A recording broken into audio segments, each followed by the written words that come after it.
locked in. Look at what we have here, folks. To the only show that matters. The cream of the crop. Duke Loves Wrestling. And there is no one that does it better than your host.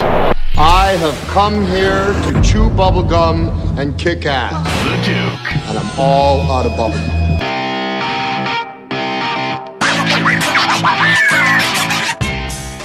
Diamonds! Whoa. Hey. I'm cutting you off. I'm cutting you off today. I gotta do my impersonation. No impersonation to start the show, because we have a very special announcement. Oh, boy. In case you missed it, Duke's mom blew up his spot on Facebook with a very charming picture of the young man. It was Duke's birthday this past week. And I have to, call him out because he's old. Number one, and because that was a great. Did you have a perm in that picture? There was something going on. Listen, you saw that thing there. I was using the, which I still use to this day, by the way, although I have a lot less hair. The Blue Wave coconut oil sheen. Well, you had that suit on. Yeah, do you still have sharp. that thing? That was sharp. You see, I still wear the hats. I've been dressing the same way, folks, since I was right out of the womb. We got to get your mom on this show someday, to see, just so I know what happened to you. Oh yeah, right. But listen, I really went out of my way this year, and I wanted to get you something really nice. So I went on the Google, and I searched around, and I got you something that no one else could possibly get you. Something that you don't have. All right, what do we got here? You ready for this? What is it? Happy birthday, Duke. Happy birthday. Huh? It's your own song. What kind of nonsense is this right now? I had a custom song made for you. Are you kidding me? No, this is your song. I think it's Bjork. I don't know. It sounds foreign. She's really saying Duke. She's saying Duke. Well, oh yeah. Look. Background singers, those were extra. Are you kidding me? What is this I think nonsense? say Feliz Cumpleaños. So you might, in case you are bilingual. Oh. Vamonos. That's a good idea. Let's vamonos. Is she barking in the song? Somebody's barking in the song. Somebody's barking. You like that, though, right? Birthday, Duke. See? In case, it's like math. She's very excited. I really think it's Bjork or it's a computer. Isn't that nice? Right. Nobody else is getting you something that cool for your birthday. That was the worst Even your bodyguard. birthday gift I've ever received in my life. No. Okay? No. What? The worst is yet to come. Oh, my God. Listen, welcome back to Duke Loves Wrestling. Folks, as you know, I am the Duke, and I do enjoy doing pro wrestler impersonations no matter what the Boston Badboy Iron Mike Pelosi says. Well, thankfully, for the sake of our listeners and my own sanity, I cut you off this week, and that might have to become a new habit. You know what? And it's supposed to be my birthday celebration, and that's how you started off there, pal. I want a real gift, okay? I want a real gift. Yeah, well, but we'll see. You got to earn it. Yeah, okay. Such a wise guy. We have more of your listener-submitted questions, a.k.a. Ask Duke. We'll also run the ropes, and the Boston Badboy claims that there are more surprises in store for me Well, today. you know, it may not be a birthday surprise. I like to keep you on edge. Yeah. I'm not going to tell you everything I got planned for the show. I take control of what's mine. So this is just so there going might be some downhill. other things going on today. Yeah, we'll see. Going downhill already, I swear.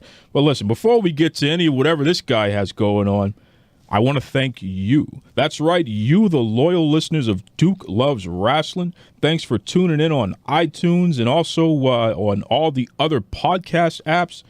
Keep sending your questions and your comments over there at Duke Loves Wrestling on Facebook. And don't forget, we archive every episode on YouTube, so you can catch up with past episodes or hear what's latest. Keep sending those messages. Keep listening. We'll keep delivering the best podcast that you listen to. Jack.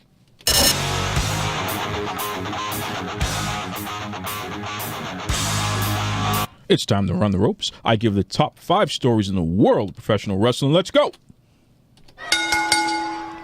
Can Rudy Russo defeat Moonshine Mantel? This is the question on everyone's mind in the Texas territory, folks, as this weekend, Texas Wrestling Entertainment presents Ground Zero. That's right, it's going down at the Royal Palace in Carrizo Springs, Texas. The main event is Rudy Russo. You remember he came on the show before. He's finally going to get his shot at the Texas heavyweight champion Moonshine Mantel. And listen, folks, This is a feud that's years in the making. It's going to be something crazy. Now, we know that Moonshine Mantel, he's also going to be at the Crowbar Championship Wrestling event happening on January 7th. Hopefully, he doesn't show up with that with the Texas World title, because we are all about that Rudy Russo. He's a great guy. He was on the show before. I predict Moonshine Mantel, you're going down. Final autopsy results for Chyna. Yes, folks, according to ProWrestlingSheet.com, Chyna, unfortunately, her autopsy results came in. A combination of pills and drugs took her life. This is just heartbreaking. I mean, here's a person who's one of the biggest superstars in the world of professional wrestling. Unfortunately, she left us too soon. I can only ask that all of you wrestlers out there, we love you. We want you to continue to live. Put down the drugs. Keep playing the video games, please. WWE Roadblock is this Sunday. That's right, folks. According to WWE. Oh, hey, I'm not done. Well, I see the list of what you're going on. We got to stop. The phone is ringing, and I got a little something going on. The phone is ringing. Yeah, the phone is ringing. Was it Airman Grove again? No, someone. You might like this one a little bit better. Listen, let's go to break, and when we come back, we'll be on the phone. Oh boy! All right, go to break. This is the pastor of wrestling, Kevin West, and I'm listening to Duke Love Wrestling. All right, Duke. It's your birthday celebration. That's right. And despite my better instincts, I made some calls, and I got someone really special to come on the show, all right? Yeah, now look, this better be good. Well, I was trying to get Ric Flair, because I know he's your ultimate hero amongst heroes on Mount Olympus. The greatest of all time. But you know, he's tied up, kiss stealing, wheeling, dealing. Woo! He's got things to do. So I got you the next best thing. And you're going to owe me so big on this. Say hello to Ric Flair's best friend, Conrad Thompson, on the phone right now. Are you kidding me? I'm not the nature boy, but I am indeed here. Hey, what's going on, guys? How are you? Oh, that really is Conrad. Conrad Thompson. Oh, my goodness. What's up, brother? Man, I'm excited to be here. Happy belated birthday, my friend. Oh, my God. Thank you very much. Crown Apple Conrad. Wow. Listen, why do they call you Crown Apple Conrad? Hold on a second here. I don't know why you call me Crown Apple Conrad. You're the only person I know who does that, but I do have an affinity for Crown Royal Reserve. But the ladies like Crown Apple, so it's always... Yeah, so sometimes he has to look good with a glass in his hand. Yeah. So, Conrad, you deal with the man, Ric Flair. You're his co-host, and you also co-host another show. Something to Wrestle with Bruce Prichard. That's right. So you guys are going to get into wrestling, and that's usually what happens with these interviews. But I have to get something out of the way first and foremost, because this is my time to get a little payback for the nice gift I got to. Here we go. You're hanging out with Ric Flair, wheeling dealing, and what is it like? Is it like an old Beatles movie where you guys are running in fast motion and the women are just screaming and running behind you, limousines, champagne? You have to let me in on this. I just need to know. It's exactly what you would imagine. Ric Flair is not a character. It is a real person now. It's blended into one, so there's no separation of church and state, so to speak. Oh, awesome. And, even at 67, he's still limousine riding and jet flying and everything else that you've heard. Unbelievable. You know what's funny? All you got to do is watch the news, and you'll see Flair's exploits, huh? Oh, yeah. If you're familiar with a website called TMZ, they are surely familiar with Mr. Flair. Now, do they follow you around too? Listen, because you got to get some of that residual going on there, Conrad. Is TMZ parked outside of your house right now watching you? No, I live on a private street behind some gates. We don't allow them in here. Oh yes, we call that the Conradison estate, right? Is that? There you go, the Conradison. There's no paparazzi here. You can kind of chill and do what you want to do. Nice. So let's back up for a second. First and foremost, this is Conrad Thompson, folks, the co-host of Something to Wrestle with, Bruce Prichard, and also the co-host of the Ric Flair Show with the man Ric Flair himself. But you also own a mortgage company, is that correct? Yeah, that's my real-life gig. I own First Family Mortgage. We're based here in Huntsville, Alabama, and we have the opportunity to help some people save some money, and we'd be proud to help you save some money at onefmc.com. But if you're more of a wrestling fan, you can catch the other two podcasts, Something to Wrestle with, Bruce Prichard, and The Ric Flair Show, anywhere you enjoy podcasts. Wow. Now, what is the difference between the two shows there, Conrad, for our listeners here? What's the difference? Well, the Ric Flair show is all about Ric Flair, and he's the host, and I kind of just keep us on the right track and the right train of thought. And we have typically a guest every week. Every now and again, we'll dissect an old famous match of his, or just go to Twitter and answer fan questions. But for the most part, we're actually sitting down and catching up with guys who he was up and down the road with over his 40-year career, and we just talk about all things Ric Flair. We have a little segment we call How to Be the Man, where he gives you life advice. We've got a Q&A where fans can ask questions using hashtag AskNach. We've got a voicemail of the week where fans can actually hear their own question in their own voice and their own likeness on the show. And we've got This Week in History, which is probably my favorite little segment on the show, where we actually delve into a famous moment that happened in this week in Ric's career. And we're never at a loss there because he was in the game so long. But we open up the show just to give everybody Ric's kind of quick hit opinions on what's in the news for all things wrestling, and we call that the Figure 4 Top Stories. So it's a true formatted show, but it's all about the Nature Boy. And if you're into it, RicFlairShow.com is where you can find it. And what about the other show? The other show has blown up, way bigger than I ever imagined. Bruce Prichard portrayed a character in the late 80s on WWF television called Brother Love. I love you. There you go. And then he was behind the scenes and kind of in Vince McMahon's inner circle for more than 2 decades. And he had a stint prior to that in Houston wrestling, working for Paul Bosch. And then post-WWE, he did a lot with TNA for a handful of years. So he's been in every facet of the business, behind the camera, on camera, and everywhere in between. He's been office, he's been talent, he's been everything.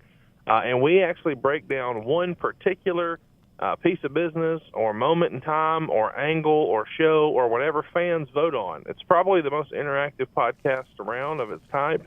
We put up a poll over the weekend, let fans kind of vote on what they want to hear, and then whatever wins, we cover in very great detail from start to finish every Friday. And those shows usually run a lot longer than a traditional podcast. They'll be 2 or 3 hours because we get into excruciating detail of all things WWF. And you know what's interesting about the Something to Wrestle with Bruce Prichard?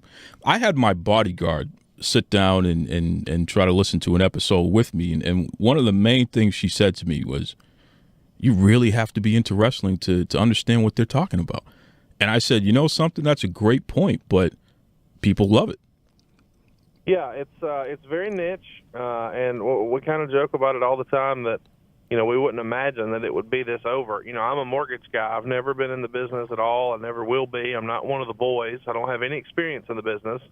And Brother Love, somehow the mortgage guy and Brother Love are over in podcast land, but it's because of our real-life friendship and our love for the business, and it is very inside baseball, so to speak, compared to Ric's show, which is mostly just stories about traveling up and down the road and having a party. That's right. So I'm just curious because I'm sort of the outside baseball guy too, and Duke is the professional beyond professionals in this sphere.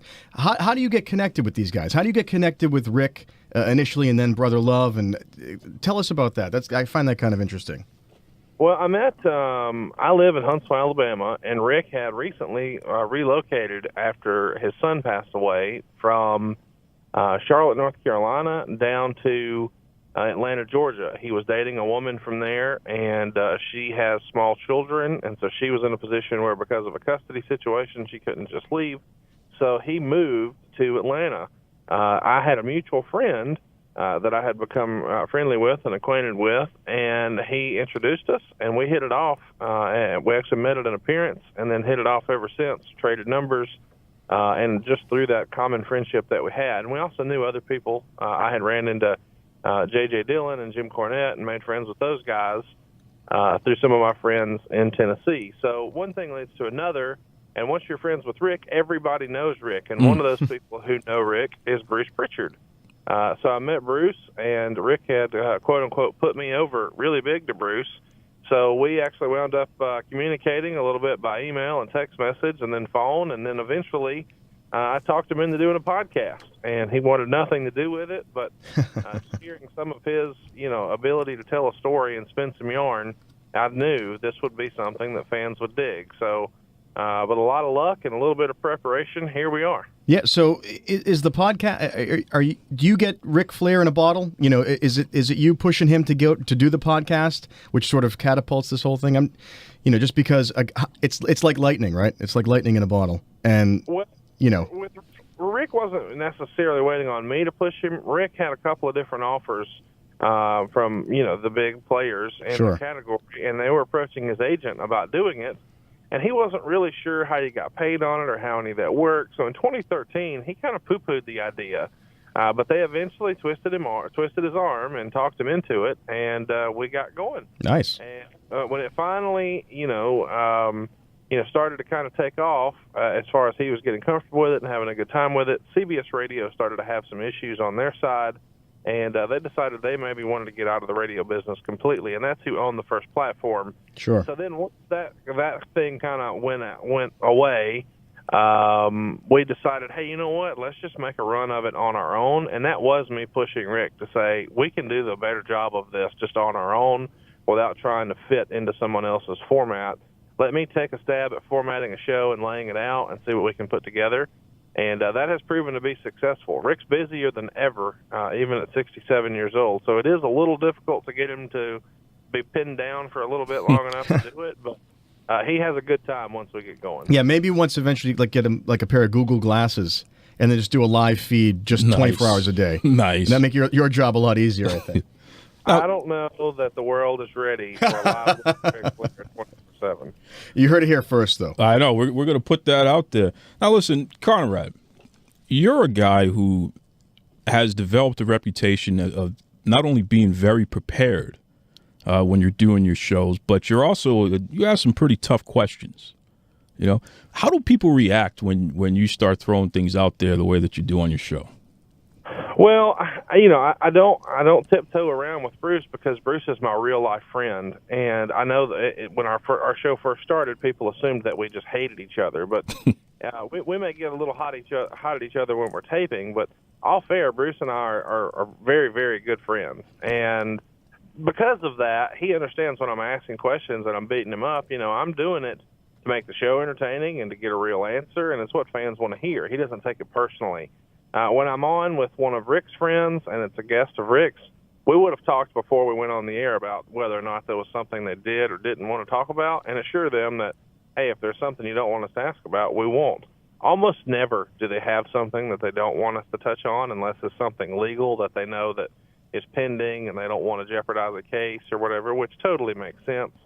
But outside of that, no, I just try to be careful with the way I'm phrasing it, and I'll say things like, the internet folklore would have you believe, and the rumors online are. So then it's not me saying, hey, you did this, because I wasn't there. I don't know that he did or didn't. And I think the person who handled that the best was Eric Bischoff on our old Woo Nation show on Play.it. We actually had such a good time with his show that we split it up into two. We did more than 3 hours worth of content with Eric, and Eric took it all very, very well in great stride. And I just thought he did a phenomenal job handling that because I did have some kind of pointed questions, but I managed to phrase them in a way where it wasn't necessarily something he could be offended with me personally about. Well, since you're a guy that likes to ask pointed questions, we're gonna twist this around for a second here. Who have you really pissed off with some of the questions or even formats that you've had on your show? Has anyone really gotten hot at you over anything? Not necessarily. We have gotten a little bit of pushback on Prichard's show in the last couple of months. We didn't get the nicest messages from some folks at TNA, and we didn't get the nicest correspondence from the office of WWE recently about one of our episodes that maybe in hindsight we maybe used a little poor judgment on by revealing too much. But that's really based on us not understanding the scale of our show all the way. And, in one of the episodes, we quoted something that maybe we shouldn't have quoted that not a lot of people have read, that we just assumed was out there, and a lot of people had already read it. Well, it turns out not that many people had read it. So when they heard it from us, they were hearing it for the very first time. Oh, no. And it was very bothersome and troublesome to several folks. And before you know it, not in terms of pissing anybody off, we hurt some folks' feelings, and I regret that. And if I had that to do over again, I would. But now I will approach things with the understanding that, to use a wrestling analogy, if it happens in a National Guard armory somewhere in Indiana, maybe nobody really knows about it. If it happens on Monday Night Raw, everyone knows about it. And our medium has quickly grown with that show to be a really, really widely listened to product, and it is a megaphone for these little tidbits of information. So maybe we should keep that in mind in the future, and I will. Now, that's an interesting point you make, and I come from a media background, too, where you sort of have this sensitivity, but also you say, well, it's been published. We're talking about news. This is an item. What do you think, social media now take this, can take something and run with it and potentially distort to some extent, or maybe overblow a reaction? I'm just curious how you guys have approached that in dealing with sort of more delicate issues, so to speak. Well, I'm not a broadcast professional. I'm a mortgage guy. You're learning quick, though. I mean, this is a sharp learning curve for you. Yeah, and so I feel like I've been maybe unfairly judged on some of this stuff, where in hindsight, yeah, maybe I displayed some poor judgment. But it wasn't for lack of being inconsiderate or whatever. Right. It was just, I just assumed this stuff's out there. I didn't realize that was maybe not always the case. Well, yeah, I guess you have to go on an assumption that if something is in a newspaper, if it's on television, be it local or national, or if it's published in a book, it's sort of committed to the ether. It's out there, right? So, it might be a little unfair to judge people based 100% on, well, I didn't get that. I didn't see that yet. And now I can't believe you talked about that. That's a little bit, and that's why I say about the social media, it's almost like that little thing can now be the center focus rather than what you were actually talking about or any point you were trying to actually make. No, I've experienced that a dozen times. 20 minutes ago, I had it, and it was in reference to a TNA episode. Oh, no. Where someone referenced something that there was a rumor that we shot down specifically and said, no, that didn't happen. That's just internet BS, rumor, and innuendo, as we like to say on the show. But then it's repeated as, well, Conrad and Bruce said, no, we didn't. We didn't confirm that. Now, we did address the rumors, and that's my thing on the show. I'm not going to shy away from a rumor, and if that makes me a bad guy, then, oh well. But the name of the show is something to wrestle with. That's the format. It's point and counterpoint, and our big thing on the show is correcting those rumors and innuendo that so many people have just started to take and accept as fact when really they're not. And so when something out there we know is misinformation, no matter how salacious, if we can correct it, we want to. And in this particular item, we're instead taken to task about, well, you said so-and-so on a casting couch. No, we shot that rumor down. Wow. And it wasn't true. And you really shot that rumor down. Just for the record there, you guys absolutely, Bruce 100% said, I was never privy to that, heard rumors, but as far as I know, it's not true.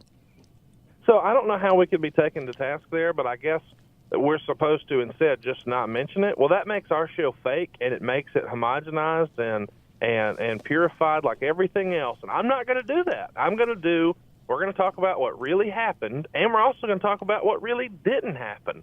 And there's not going to be parts of the story we just leave out because, we don't want to get anyone in trouble, or we want to, not exchange pleasantries. We're not burying anyone. Now, Bruce has. Let's be clear about that. He's not a big fan of Jerry Jarrett and maybe Terry Taylor and a few others.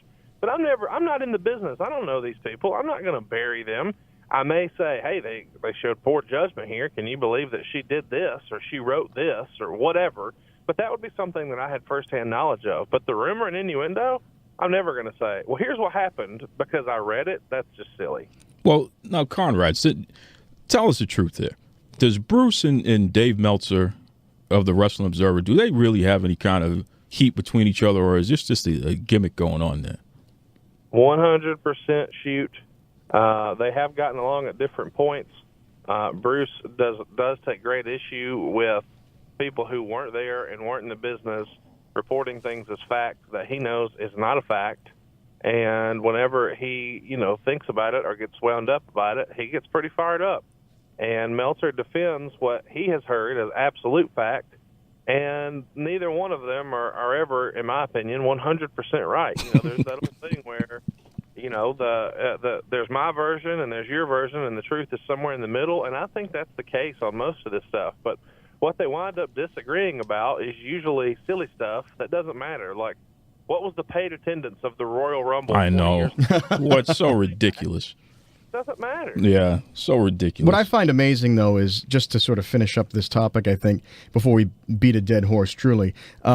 You know, people who are working in this industry, a very vast industry, with a lot of people watching and a lot of people commenting on, and even years ago when it wasn't quite as big and as scrutinized, if you're committing indiscretions and now 15, 17, 18 people know about it, or you're just, you're living your life sort of your private life in a public kind of way, and then now you're upset because people are still talking about it, I don't know, it's on record. It happened. So I feel like, like you said, you're reporting it as news, you're talking about it, you're not talking about rumor, you're sort of analyzing what has happened in relation to maybe what's going on now, or however you guys put it together. And I think that, this whole thing of things spinning out of control is a bit silly. Yeah. And you know what else is silly? Hold on. Conrad, I gotta pick a bone with you on something here, pal. We're going to get real serious for a second. I heard you say publicly that people that you talk to, okay, when you ask them why they don't like Roman Reigns, they can't give you an answer. Now look, this is the Duke talking here. Come on, okay? Everybody knows that Roman Reigns is a punk. He's no good. Here we go. He needs to get rid of the contract, get out of this business, and get out of my life. So I want to know from you, Conrad, why did you create this rumor that people don't know why they don't like Roman Reigns? What's going on with that, pal? You have not said one reason why you don't like him. Oh, I'm getting to that. Welcome to my life every week. Yeah. I just got to listen to him pontificate no. about nonsense. Let me tell you why I don't like Roman Reigns. First of all, the guy Joe, I know he's a nice guy, and he comes from a great family and all that stuff. So, hey, this is all within the context of the character. So everyone out there, Roman Reigns, please don't beat me up. I don't want any problems with you. I can run faster than you anyway, but besides the point.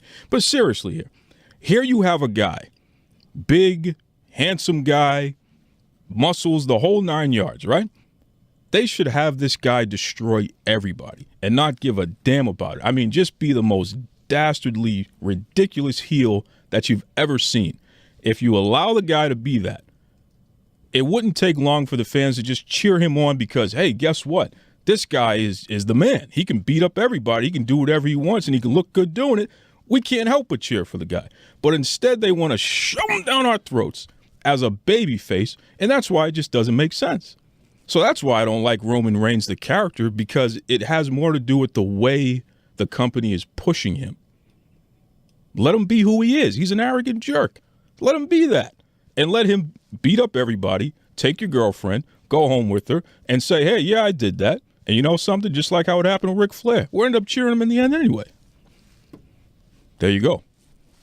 Well, I'm not, fundamentally, and this is maybe where we'll agree to disagree, I think wrestling is for kids, and it's always been that way. And if it wasn't that way, they wouldn't sell them on so many lunch boxes and toy-sized stuff and blah, blah, blah. And I understand that they respond to a guy like Roman Reigns because he's wearing kind of, G.I. Joe type gear, and he is a big dude, and he does have cool tattoos, and he does do a lot of power moves, and yada, yada, yada.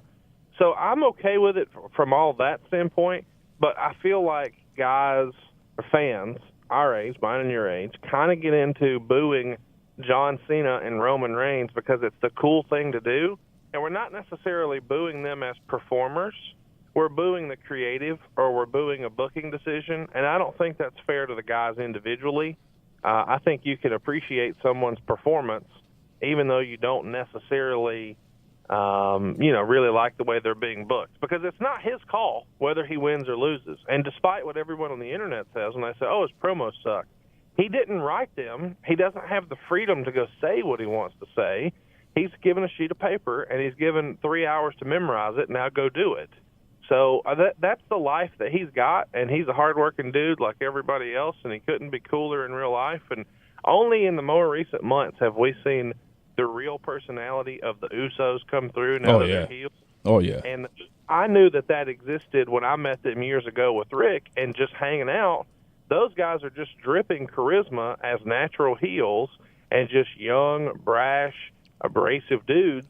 They just drip charisma, and I think Roman Reigns could be in the same position. However, I'm not going to boo him in the meantime when I know he's working hard, he's doing his best, and more importantly, he's doing what's asked of him. I'm not going to boo the creative for that.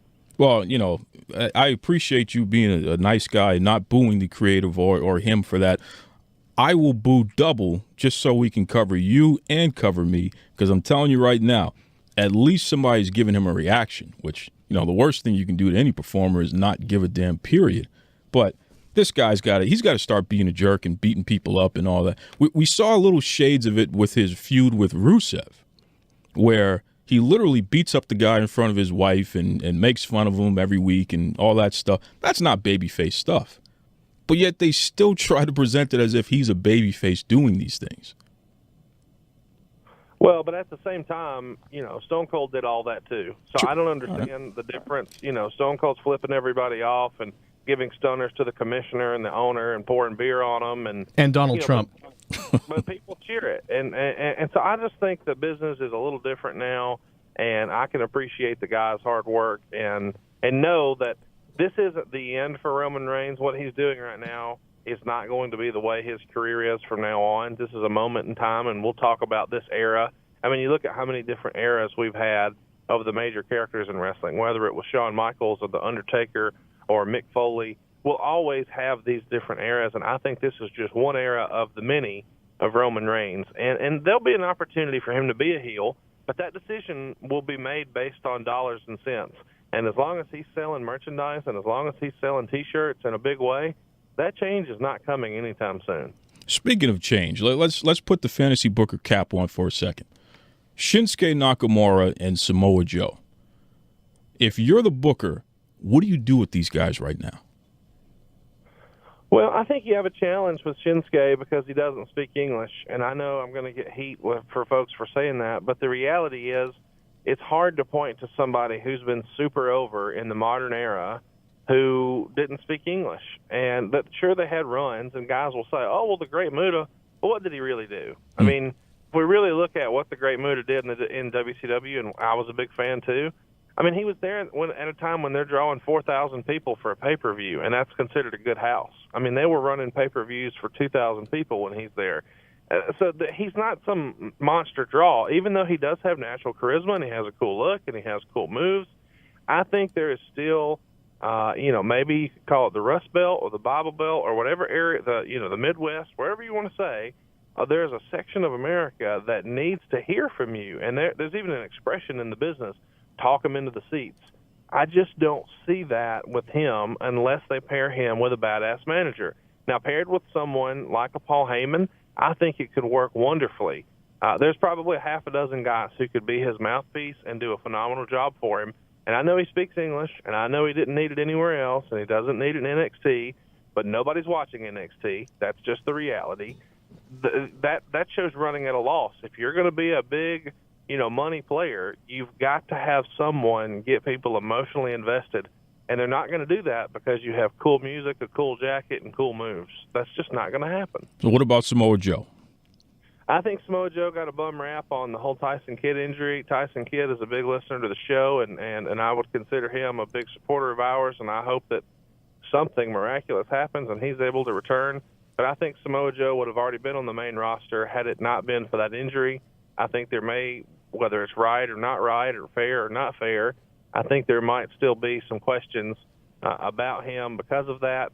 And obviously it was an accident. I don't think anybody would ever intentionally want anyone else to be injured, at least in that business. So I think that's maybe what stalled him in NXT, but I do think he'll get an opportunity. I don't think there is any sort of fat-shaming sort of Vince McMahon persona that we've heard in the past based on the success that we've seen with guys in more recent years, whether it's a Bray Wyatt, who's a thicker guy, or a half a dozen others who have done well, who previously you would have thought, oh, he's got no shot there. So I think Samoa Joe could still be a player there. I just think he's got to navigate through that process with the Tyson Kidd injury a little bit. Speaking of players, are we seeing the best feud in wrestling right now with Sasha Banks and Charlotte Flair?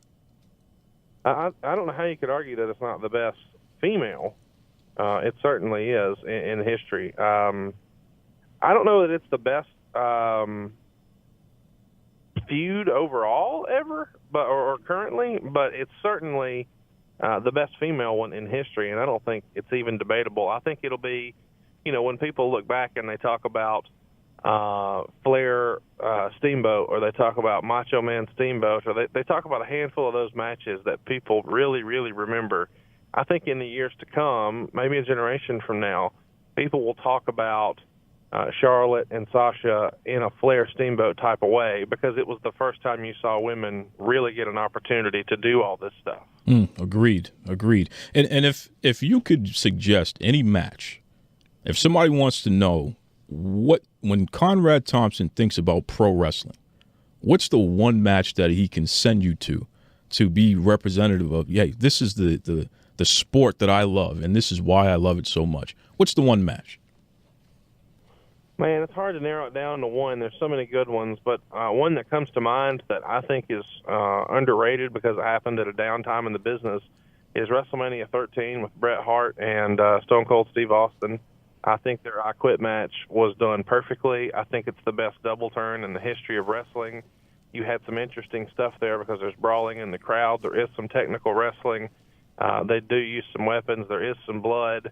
Ken Shamrock's the referee, but the double turn and what it represented to take a heel like Stone Cold and make him babyface, and to take this stalwart babyface and Bret Hart and make him a heel and do it so masterfully inside of one match, I think it's something that really stands the test of time, even 20 years later, and I would recommend everybody watch it if they haven't. Wow, that's a great one. Now, recently you encouraged Ric Flair to watch his match with Big Van Vader, and he responded that he had not seen that match literally since he was in it.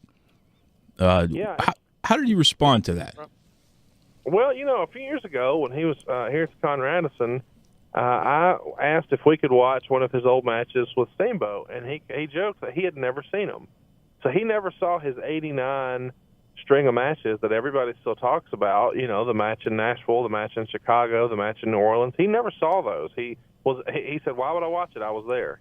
I said, "Well, it might be cool. Let's just watch." So we watched one, and he said, "Hey, let's watch the next one." I used to be pretty damn good.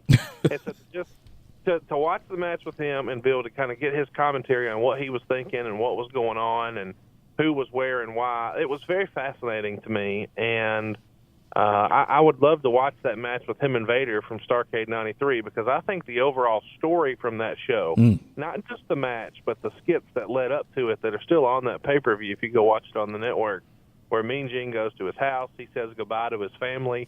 I mean, it's almost as if, he's headed off to slaughter. He's being thrown to the lion's den, and he's kissing his family goodbye. I mean, this is a big emotional deal, and they really did a great job of presenting it as a phenomenal story, where even if you're not really a wrestling fan, so to speak, you could get behind that story. That's great. Very emotional too, and that's a great call out there. I love how Rick is sort of like the Paul Newman of wrestling. He doesn't watch his own matches. I've never seen him. Never seen him. I was there. I don't need to know about it. So Conrad, we do this little kind of bit in the show just for our own amusement, the Ric Flair story of the week. We don't even have any kind of funny music to go with it or anything. And I was thinking, who better to maybe, instead of doing our own bit this week, can you give us something? I know you got to keep the best gold for your own show. I know you got to do that. But can you give us a little something, a little Ric Flair story that we can all, maybe pine about having the Ric Flair lifestyle, and we can live vicariously through you and him for just a few moments? Well, here's a random one. We were at a hotel. He had done a Waiting for Wishes charity a few years ago in Nashville for Kevin Carter. It was at the Palm Restaurant at the corner of Broadway and 5th, directly across from the Bridgestone Arena. And it's attached, almost attached, to the Hilton Hotel. So he's up there doing that. I have an office in Nashville, so I just camped out.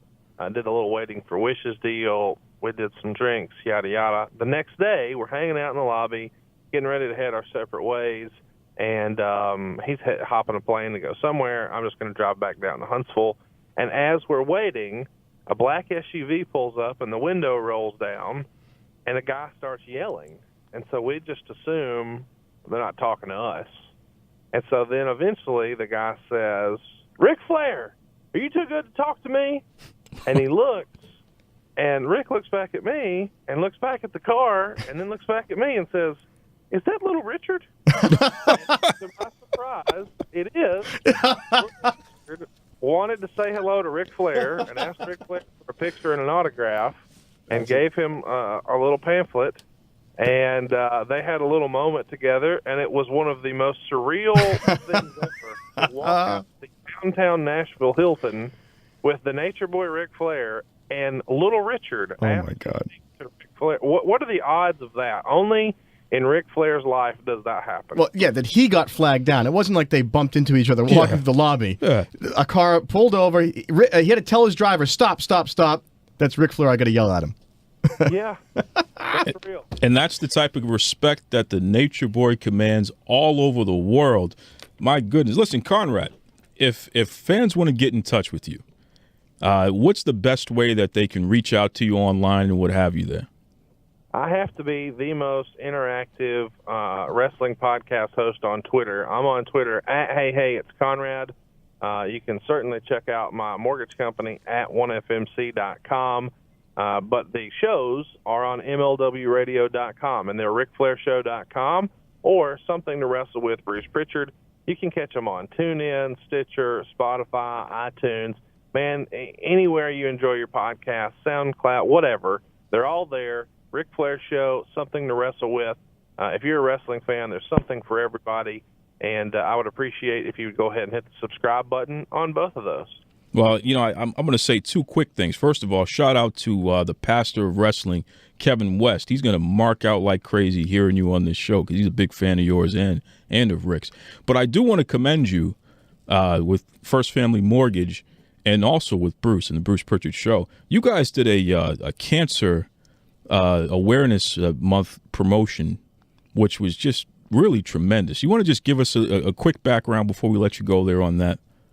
Yeah, someone near and dear to Bruce has been struggling with cancer for several years now. I lost my grandmother to breast cancer a few years ago, and we decided to do something for Breast Cancer Awareness Month, and I accepted the challenge for what we call Real Men Wear Pink, and it was in conjunction with the American Cancer Society. So I wore pink every single day during the month of October, but we also did a fundraiser where we asked fans and listeners of the podcast to make a donation, and we would match whatever the donation was at the end at First Family Mortgage.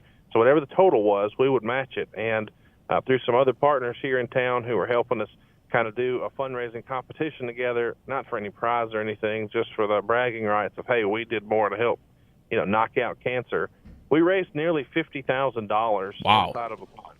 Wow. And that's a lot in Huntsville, Alabama. It's a lot everywhere, I guess, but it's a lot in Huntsville, Alabama. And we were really proud of that. And we had a lot of support online and even overseas from podcast listeners.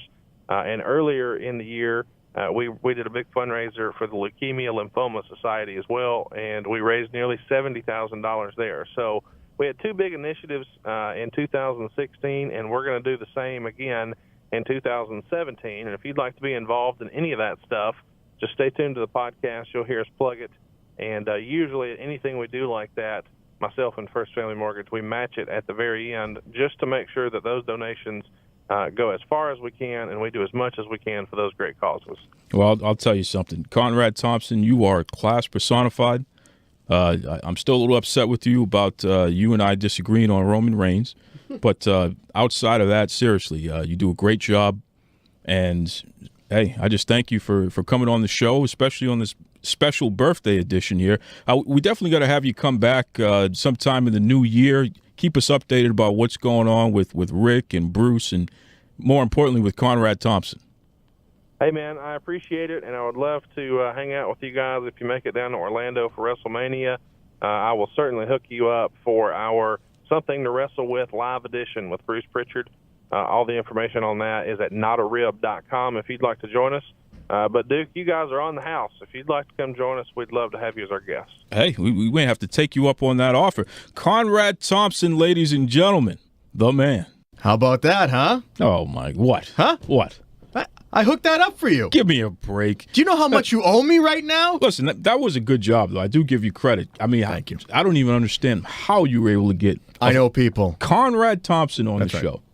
Crown Apple Conrad. You know how they say the vice president is a heartbeat away from the presidency? Yeah. You were talking to someone who's a heartbeat away from Ric Flair. Yeah. That's right.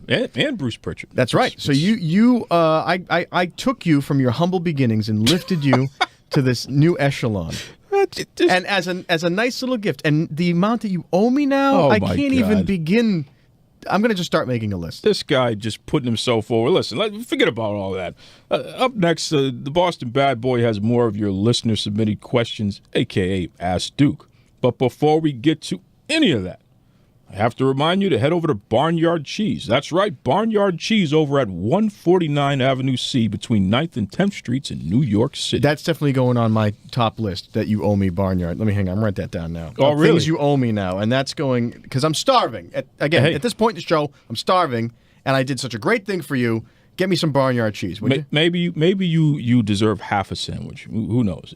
But listen, last week I told you about the AAA salad, right? Yeah. But this week, and I'm gonna pull a little audible here, in honor of Ric Flair's best friend Conrad Thompson, who I know he's a meat and potatoes kind of guy.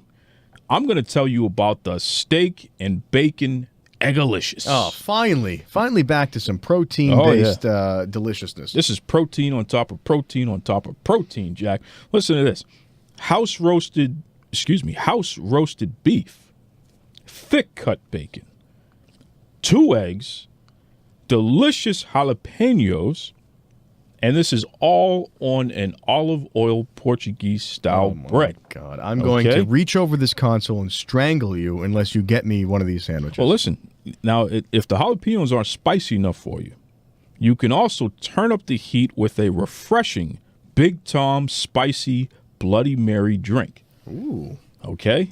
A little twist on that. I'm telling you, man. That sounds like a brunch. It's amazing. It's I mean, please, it'll feed you more than once. I don't know if you could finish the whole thing, but stop depriving yourself of deliciousness. Visit barnyardcheese.com for more info. Enjoy. This is Alexa. And this is Brianna. And we're Sugar and Spice. And you're listening to Duke Loves Wrestling. Man, I still can't believe you were able to get Conrad Thompson on this show. You got to pull some strings. You make it happen. It's your birthday, one time a year. You know, I should be able to build up some collateral that you're going to owe me for the rest of the year. You might be useful after all. You know that? I'm serious. And you know, it was great. Yeah, we don't even have to do with our Ric Flair story of the week because he took care of that for us. He did it. And what a story. Huh? Little Richard. Little Richard, of all people. I love it. I'm telling you, man. I love the idea of Little Richard sitting at, like, watching wrestling. Yeah. Like, wearing his, like, and just sitting down to watch wrestling and getting real into it. Well, you know, I read somewhere that Little Richard grew up a huge wrestling fan. Well, I think that, especially in the South, yes, with sort of the traveling nature of wrestling, and it was a real, the towns had it. It was something to see. And who better to love than Ric Flair? Well, right. He embodies all of that craziness. All of that. That over-the-top way of living. It's the truth. That's good stuff, man. All right, what do you have for Ask Duke? I got one. I've got one more surprise for you. Oh. I got one more birthday surprise. Are you and I kidding think you're going me? to love this one even better than the last one. Dude, you've been doing pretty well Are here. you ready? Here we go. All right. For this second surprise, we're going to skip listener questions, and we're going to just talk about what I want to talk about. Oh, come on. Yeah, I'm not even going to pretend I want to listen from you. You're a rogues gallery of listeners that send us questions all the time. You know, you do this way too much. I don't even understand you half the time here. I get control of the microphones. That's why. My Buddha. The heavy is the head that wears the crown. Yeah, and you know what? You got a heavy head all right there, pal. Wow. What are you saying about my head? Is it because I'm Irish? Nice. So on the social media this week, I was having lunch, and I happened to see that a post that was posted on your page. Did you post it, or did somebody else post it? Somebody else posted it. And I think it was Larry. Yeah, and so saying, I want Duke's opinion on. So the story is, recently a kid and his mom, I think, or maybe family, but his mom wrote this up. Went to a wrestling show. I don't remember exactly which I know where you're show going it was. now. Here we go. No, let's just boil this down. So mom and son go to wrestling. little kid, 8 years old maybe, loves wrestling, totally into all the gear, shirts, action figures, the whole ball of wax. They go to the wrestling show, and out comes Universal Champion Kevin Owens. Okay. He comes out, and they're doing a back and forth. There's sort of a lot of promo going. Like, they're just, the wrestlers are having their back and forth. And as part of the back and forth, from what I understand, Kevin Owens points to this little kid who's right there, right in the crowd, and who's like reaching out to get a high five from Kevin Owens, as every fan does that is even close enough to get that close. And instead of giving the kid a high five, Kevin Owens, as part of his shtick, points to the kid's T-shirt, and he's wearing a shirt of Roman Reigns. That punk Roman Reigns. You're a buddy. And he says, don't ever touch me again, and I'm not going to touch you for wearing that shirt. Something to the effect of so he said to the kid, called him out while in the middle of the act, called him out, and insulted his shirt that he was wearing. Told him to get a Kevin Owens shirt instead. And the kid starts crying. So the mom is relaying the story, saying the kid was heartbroken. He just sort of like sank, and it ruined the rest of the night for him. Unfortunate. Because he was reaching out to one of his idols. Oh, boy. He happened to be wearing one of probably 40 shirts he owns. He happened to just pick that one to wear that night. He reached out to get a high five because he's a little kid in the front row, close enough to get a high five from one of these dudes. And the guy pulls him out, embarrasses him in front of everybody standing there, and tells him that you should wear my shirt instead, and I won't even talk to you, don't even touch me. Tell me why that's okay. Okay. Because here's the thing. On this little thread that I saw, and usually I let you and your minions go at it because it's just like, I can't even get involved. I just don't have enough time to straighten you all out. There's some people jumping up and saying, oh, that's the cruel, hard world. Kids got to learn. There's other people saying, rightly so, come on. It's wrestling. It's entertainment.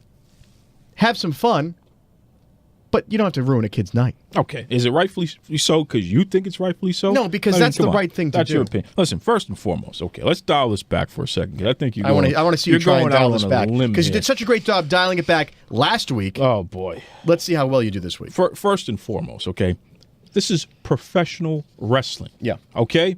Good guys and bad guys. All right? Any parent who has any iota of sense should be able to explain to their child, you got good guys and you got bad guys, okay? The good guys are going to smile and shake your hand and maybe give you a free T-shirt or something and do all that stuff, and that's who the kid should cheer for. But the bad guys are the people you're supposed to despise. You're supposed to hate them. You boo them. You hiss at them. And the last thing you want to do is slap their hand or do anything like that because they're the bad guys. So, hold on a second there. So, for Kevin Owens, he just did his job, okay? He was a heel doing what a heel does, which is upset the audience so they can do what? Care more about the good guy. That's his job. And for this mother to get online and complain that Kevin Owens is doing his job as a pro wrestler is just shameful. I'm ashamed she did it. You're operating on several false pretenses here with this explanation. And let me tell you why. First of all, you started off right. This is professional wrestling. Number two, I don't want to blow this for you, but professional wrestling is a completely artificial construct from beginning to end. That means they can do whatever they want. It's fiction. It's fiction. So, if Kevin Owens... Still real to me, damn it. If Kevin Owens wants to be a heel and play the heel, you know what he could do? This thought occurred to me. Yeah, and then go over, give the kid a wink. Just say, you know what? No. Because it's not right. No. It doesn't make it. It's one thing to piss off the audience because you're the heel. That's his job. Yeah. It's wrong to single out a little kid and do something that you know is probably going to upset them. The kid's in the audience. The kid's 8 years old. Who cares? How many adults are in the audience? How many adults are in the audience? Well, there's like 2 kids for every 1 adult. Okay. Whatever. So what? Okay, so there's a great number of adults you could have done that for, and someone your age, my age, 18 to whatever, they might have thought that was kind of cool to be part of the show. A little kid doesn't know. Now listen. Well, he better learn. All right. How about that? Here's the second thing. Did you ever think about that? Here's the second you better thing. learn. Here's the second thing, which is amazing, that it proves you don't have children, which is that you said this is what the parent should do. Yeah. All right.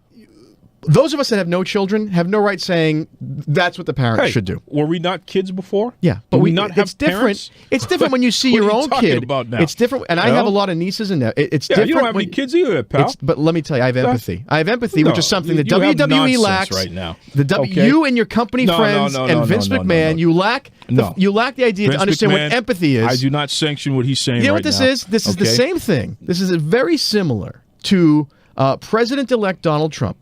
When you're the president-elect, right, or the president, or a high-ranking government senator, whatever. He's a Hall of Famer. Be careful. Listen to me. When you're somebody like that, if you have a problem with a policy or a group that you think is doing something wrong, if you say, I think group X, Y, and Z, I don't believe in what they're going for, I'm firmly against it, that's fine. But when you pick out John Doe and say, John Doe, he's a loser, he doesn't know what he's doing, and that's why group X, Y, and Z, that's a whole different realm. Well, that's a whole different... He's a president of the United States. So you know what? Maybe that kid should learn something from that. He could be president too. No. Okay? You're not even understanding what I'm saying to you. You're not It's an abuse of power is what it is. No, listen. Because here's Kevin Owens. He knows the little kid. He knows the little kid loves him. He knows the little kid is a fan of his. No, he doesn't. He's 8 years old. How can he'll ever hate anybody? The kid's wearing a Roman Reigns shirt. The guy that Kevin Owens is about to beat up. But for a kid... Did you ever think about that? But for a kid... These are their heroes. They love watching this battle. They love the good guys as much as they love the bad guys. If the bad guy is that kid's hero, then that kid's morals are a little out of whack. Tell me how it works. Tell me how it works if they had a whole federation with all good guys. That doesn't make any sense. That doesn't work. You got to have somebody that the good guy can overcome, can defeat. Okay, yeah, okay, but the kids are not supposed to like the bad guys, which is fine. That's not the point. Right, and the point is that you can be a bad guy as your act to the crowd. Right? But you don't have the crowd. But you don't have to pull out a little kid and break his heart. Sure. You know why you do that? You know why you do that? Because then you get booed out of the building. Okay? Job well done. Good job, Kevin Owens. Is this all about business? Okay. Well, shouldn't it be? No, it's about the fans. No. And once again, Vince McMahon has shown total disregard. Again, how much money has that kid and his parents spent on merchandise and tickets? They're going to spend more money to watch Kevin Owens lose. They may not. Well, they because that kid might not have any interest in wrestling ever again because he realizes these guys are just jerks. If that's his deal, see you later. Okay, I'm going to tell you right now. He's 8 years old. Well, I don't really care. Listen, anymore. if he was an adult, you could say that. The kid's 8 years old, and why would you want to break a kid's spirit? That's kid like telling a kid learn good and evil. All right, so here's the thing. That's it. If a kid plays Little League, and the kid's playing Little League, and he strikes out, and he sucks. Okay, he sucks. Okay. Do you as the coach go, hey, kid, that's terrible. You don't know what the hell you're doing, blah, blah, blah. Time, you better hang it up. What does it have to do with pro wrestling? Listen to me. It's Are about, you kidding me no, right it's now? about breaking a kid's spirit. It's about, what I'm saying is, there's no reason to go above and beyond to be a jerk personally to a kid. Give me a break. That's the parent's job to build the kid back up then, okay? And say, you know something, buddy? That's the jerk. That's why we boo him. That means you should cheer Roman Reigns more. It's all fiction. Okay, so why is he's not really a bad guy? So I'm talking about then. It's not like It's not like that guy's John Wayne Gacy. Okay, so then and the mom we're should really not supposed to take hate it him personally. Then, if that's the case, How about that? Because you know why? Kevin Owens showed who he really was. Yeah, a guy doing his job. No, he showed that he was kind of an a-hole. Oh my goodness! Because he broke a little kid's spirit. No, listen. Let me tell you what broke a kid's spirit. The moment that mom took to online and wrote that foolish letter talking about, oh my goodness, I can't believe Kevin Owens, he did this to my kid. Hey lady, smarten up. Okay? He's a bad guy. It's not about the kid's not it's not supposed about to be the reaching mother. out to him Listen, anyway. Is the mother a dope for writing it online and making it a deal? Yes. Oh, look at that. No, You but listen to agree me. with Huh. Was the act of what happened wrong? Yes, it's still wrong. No, it's not because wrong he shouldn't have for done a that. wrestler to be a bad guy. He's a wrestler. Are you kidding me? What do you think this is? It's entertainment. It's supposed to be fun. It's supposed to be irreverent and this stupid. This is the problem. You got all these people out here who missed the point about pro wrestling. It's Which is what? Good versus evil. Okay. You cannot have good until you have evil. So you know what? Calling a little kid out and saying, get rid of that shirt and don't touch me and all that stuff. You know what that does? That creates evil. So now you want to see somebody beat him. That's the point. You're wrong. All right, do you know the movie? Do you know the old James Bond movie Goldfinger? Of course. You remember Odd Job? Yep. Throws his hat. Yep. The gentleman that played him was a wrestler. Yeah. He was a Pacific Islander. He was one of he might have been Samoan. Okay. Or Japanese. I'm not sure exactly. And if you look up any press releases from around that time, there's a picture of that guy in his full bad guy trying to kill James Bond, right? He's dressed as has 6, 8, 9, 10 little kids climbing on him, smiling ear to ear because kids loved him and he loved kids. He was nice to them. And he was a hero to them. He didn't treat them like a-holes because in the movie he was a bad guy. Hey, good job. But guess what?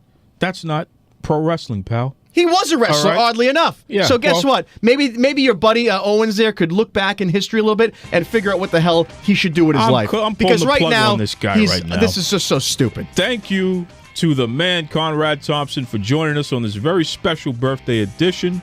Thank you for tuning in, folks. You can check us out there at Duke Loves Wrestling and all the different social media and podcast sites. I got to get out of here because the Boston Badboy has completely lost his mind with this issue. I can't wait till you have kids and somebody insults evil. them. And the fact that you don't know the difference it's fictional. is what really you makes have no me scratch idea my what you're head talking here.